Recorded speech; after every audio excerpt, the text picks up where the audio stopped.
Bonjour, aujourd'hui on se retrouve pour un nouvel épisode de Timeless qui aura pour sujet la frontière coréenne. Cette frontière, longue de 250 km, ultra militarisée, sépare la Corée du Nord et la Corée du Sud depuis quasiment 70 ans.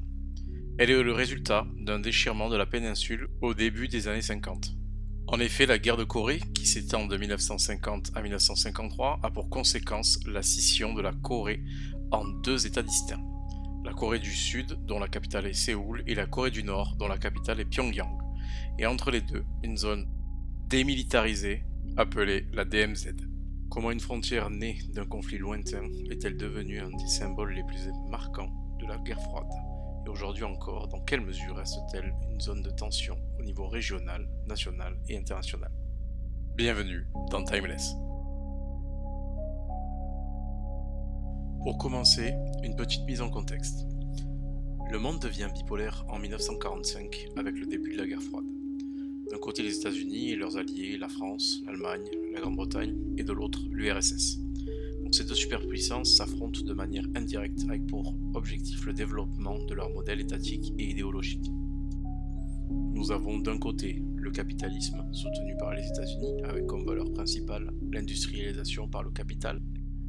Les entreprises et les financiers possèdent le capital et favorisent le salariat et la déréglementation de l'économie. Ces principes mettent en avant le concept de propriété privée. De l'autre côté, il y a l'URSS, communiste, qui prône une société sans classe avec comme base les discours de Karl Marx et de Lénine, où la propriété privée n'existe plus, même si en réalité elle n'a jamais réellement disparu.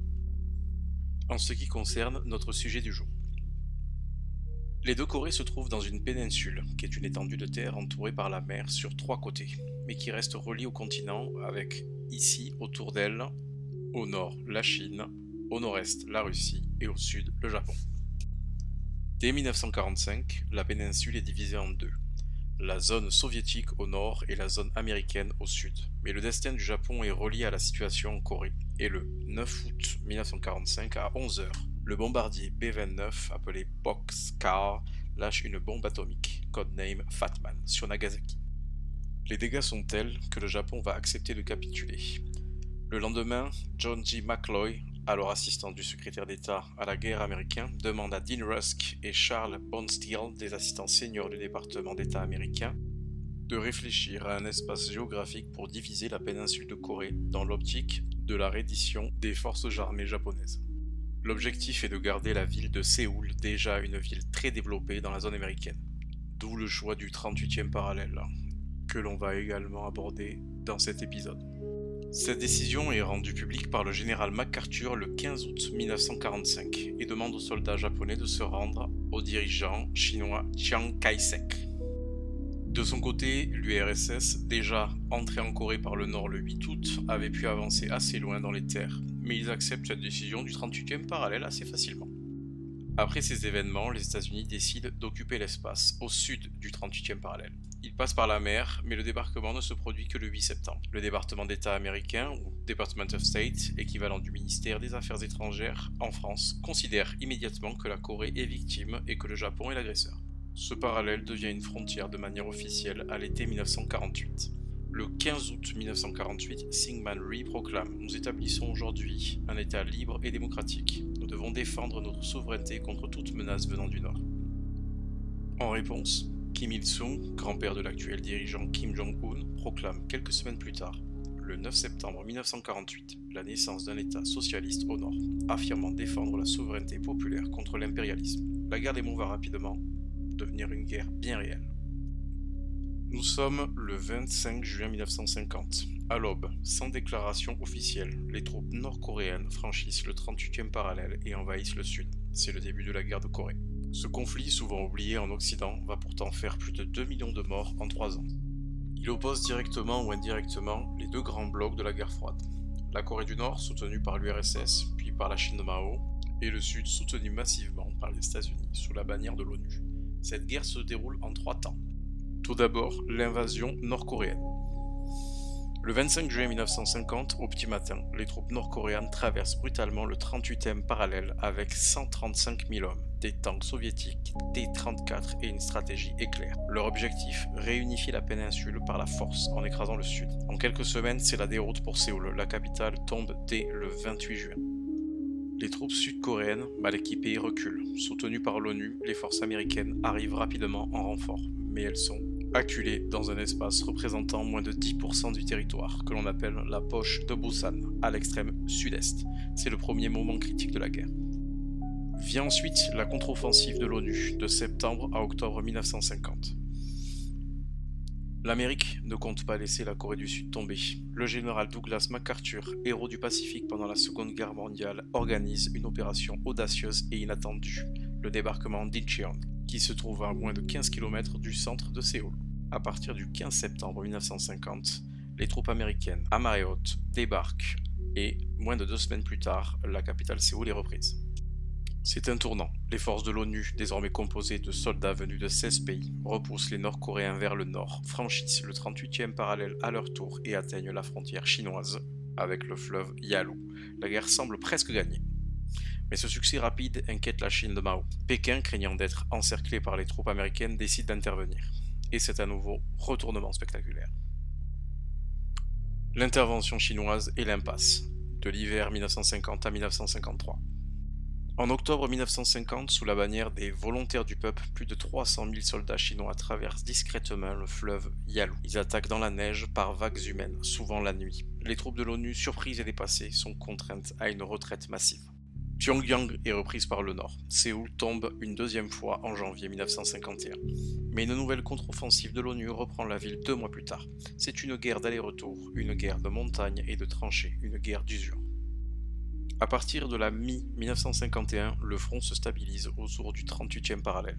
Les combats se poursuivent, mais les gains de terrain sont minimes. Les négociations de paix s'ouvrent, mais elles piétinent pendant 2 longues années, pendant que les soldats continuent de mourir pour quelques collines. Et puis enfin, la lumière, l'armistice. Le 27 juillet 1953, signé à Panmunjom. Pas de traité de paix, juste un cessez-le-feu. La guerre a figé la péninsule en deux. Une ligne de démarcation est tracée, avec de part et d'autre une zone tampon de 4 km, 2 km de chaque côté, que l'on appelle la DMZ. Ce conflit n'est toujours pas, aujourd'hui, officiellement terminé. Encore plus de 70 ans après, les deux Corées sont techniquement toujours en guerre. La frontière, elle, n'a jamais disparu. Elle est simplement figée. Depuis 1973, la Corée du Nord rejette fermement la ligne de frontière car elle considère qu'elle ne suit pas parfaitement le 38e parallèle. Cette DMZ, ou zone démilitarisée, est le nom donné à l'interface militaire et politique qui est de facto le point de rupture entre deux régimes que tout oppose. Il fait 250 km de long et 4 de large. Dans cet espace réduit se trouve une des plus fortes densités de forces armées au monde. Elle est fortifiée avec des mines souterraines, des barbelés, des miradors et des pièces d'artillerie. Il y a même de haut-parleurs géants qui diffusent la propagande contre la Corée du Nord et son régime. Le long de la DMZ, c'est 700 000 soldats nord-coréens et 1,2 million de soldats sud-coréens qui se font face, avec plus de 30 000 Américains en plus du côté sud. Sur l'espace de l'ancien village nommé Panmunjom, où les accords de 1953 ont été signés, se trouve la JSA, pour Joint Security Area, qui est sous contrôle de l'ONU. Ce dernier a mis en place un système de contrôle très avancé sur les quelques centaines de mètres de la zone.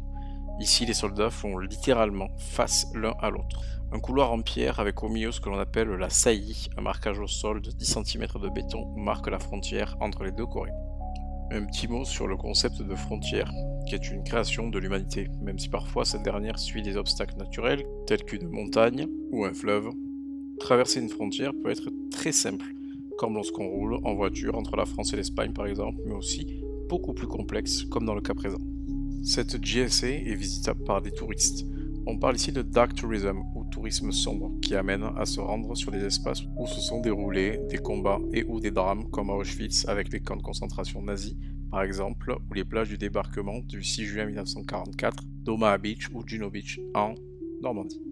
Ce lieu est également le théâtre de rencontres comme le 30 juin 2019 lors du sommet Corée-États-Unis, où le président américain de l'époque, Donald Trump, le dirigeant nord-coréen Kim Jong-un et le président de Corée du Sud, Moon Jae-in, se sont rencontrés dans cet espace de la JSA. Une photographie montrant les dirigeants américains et nord-coréens se serrer la main au-dessus de la saillie a fait le tour du monde.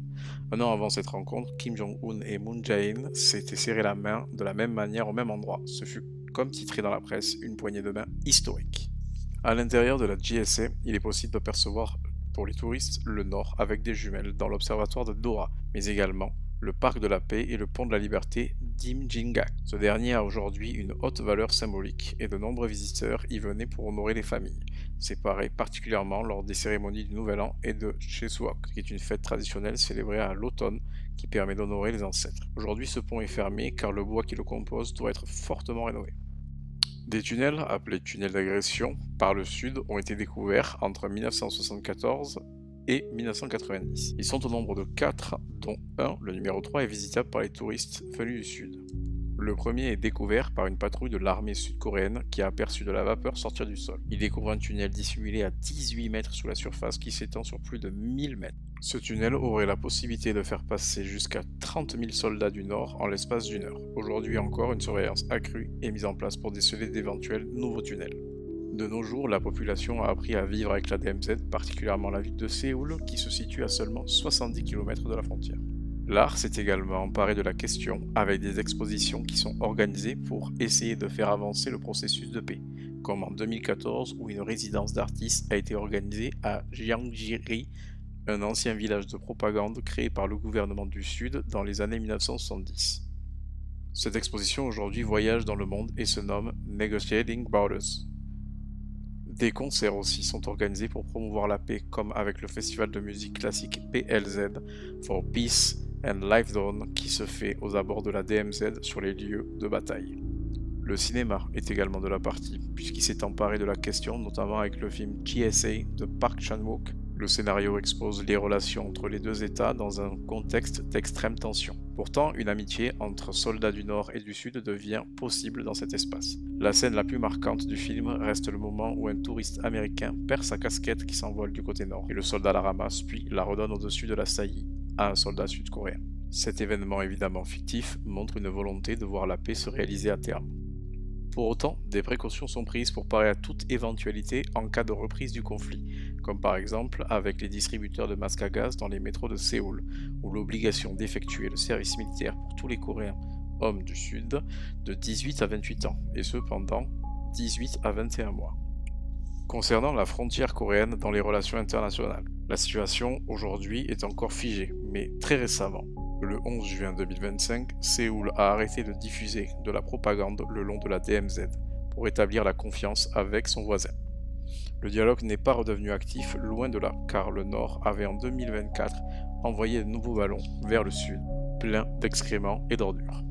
En juin 2024, les soldats du Nord ont franchi brièvement la frontière alors qu'ils travaillaient à l'intérieur de la DMZ, et le Sud a répliqué par la diffusion de messages et des tirs de sommation. Et depuis le 11 juin dernier, pas de nouvelles avancées.